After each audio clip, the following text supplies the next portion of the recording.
الحمد للہ رب العالمین والعاقبۃ للمتقین والصلاة والسلام علی سید الانبیاء والمرسلین وعلی آلہ الطیبین الطاہرین واصحابہ اجمعین، اما بعد فاعوذ باللہ من الشیطان الرجیم، بسم اللہ الرحمن الرحیم، وَإِنَّكَ لَعَلَىٰ خُلُقٍ عَظِيمٍ صدق اللہ مولانا العظیم وصدق رسولہ النبی الکریم الرؤوف الرحیم۔ الصلاۃ والسلام علیک یا سیدی یا رسول اللہ، الصلاۃ والسلام علیک یا سیدی یا حبیب اللہ، الصلاۃ والسلام علیک یا سیدی یا رحمۃ للعالمین وعلی آلک واصحابک یا سیدی یا خاتم النبیین۔ اللہ تعالی جل مجدہ الکریم کی بے حد حمد و ثنا اللہ کے پیارے حبیب احمد مجتبی محمد مصطفیٰ جان رحمت صلی اللہ علیہ وآلہ وبارک وسلم کی ذات والا صفات پر ہدیہ درود و سلام عرض کرنے کے بعد ایک بار پھر آپ سے آقا کریم صلی اللہ علیہ وسلم کے اخلاق حسنہ پر مخاطب ہوں۔ دعا فرمائیں اللہ میری زبان پہ کلمت الحق جاری فرمائے۔ اللہ تعالیٰ نے ارشاد فرمایا وَإِنَّكَ لَعَلَىٰ خُلُقٍ عَظِيمٍ، اور بے شک حبیب مکرم صلی اللہ علیہ وسلم آپ خلق عظیم پر فیض ہیں۔ آقا کریم صلی اللہ علیہ وسلم کی زندگی پاک کے واقعات اس چیز سے بھرے پڑے ہیں۔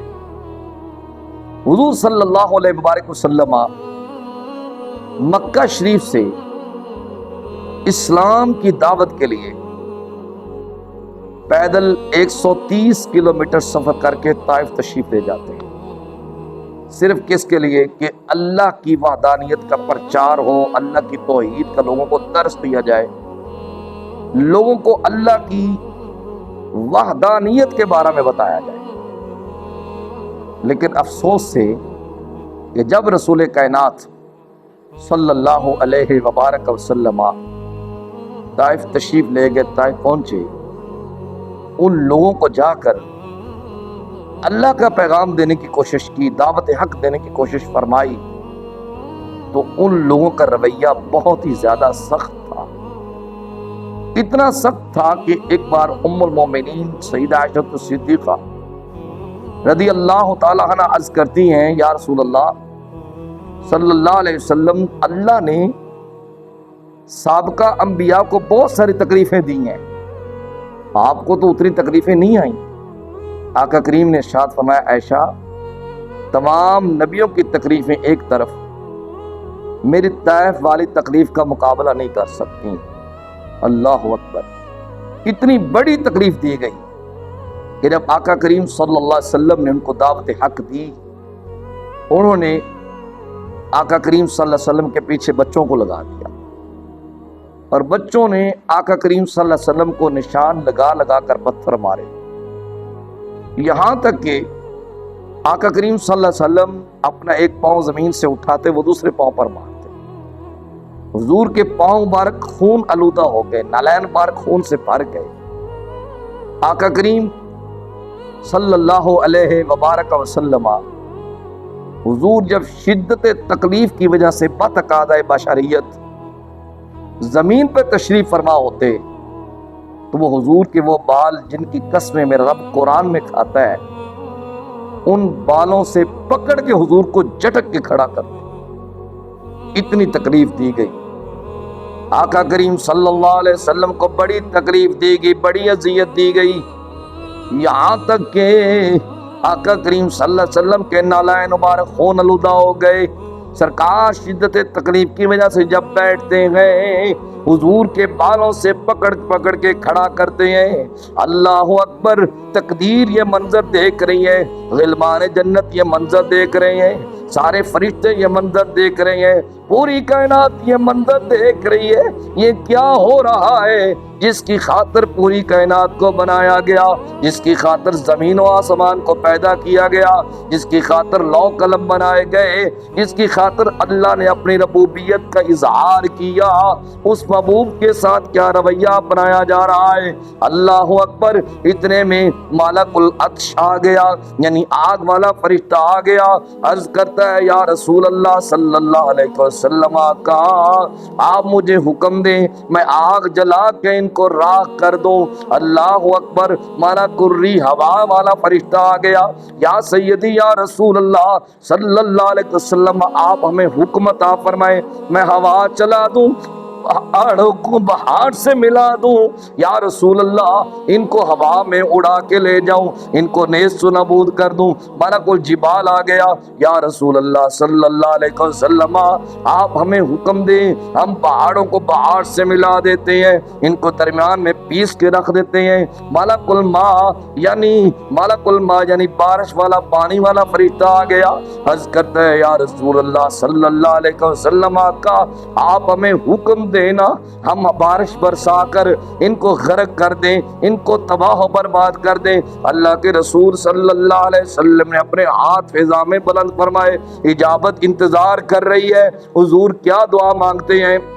آقا کریم صلی اللہ علیہ وسلم نے اپنے ہاتھ پاک بلند کیے، عرض کی اللہم اہد قومی فإنہم لا یعلمون۔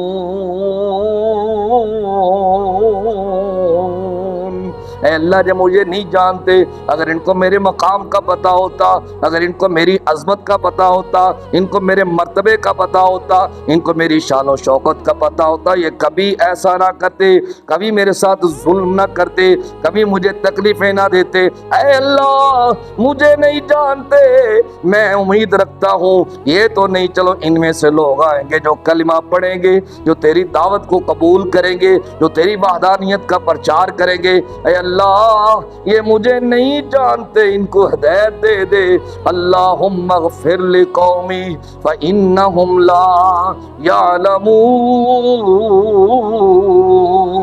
اے اللہ جب مجھے نہیں جانتے تو ان کو معاف کر دے، تو ان کو معاف کر دے۔ کسی شاعر نے اس کی ترجمانی کیا خوب کی، وہ کہتا ہے کوئی جے گا لیا دیوے جواب بچ مسکرا دینا، کوئی جگہ لیا دیوے جواب بچ مسکرا دینا، پتھر کھا کے دعا دینی، اے عادت مصطفیٰ دی ہے، پتھر کھا کے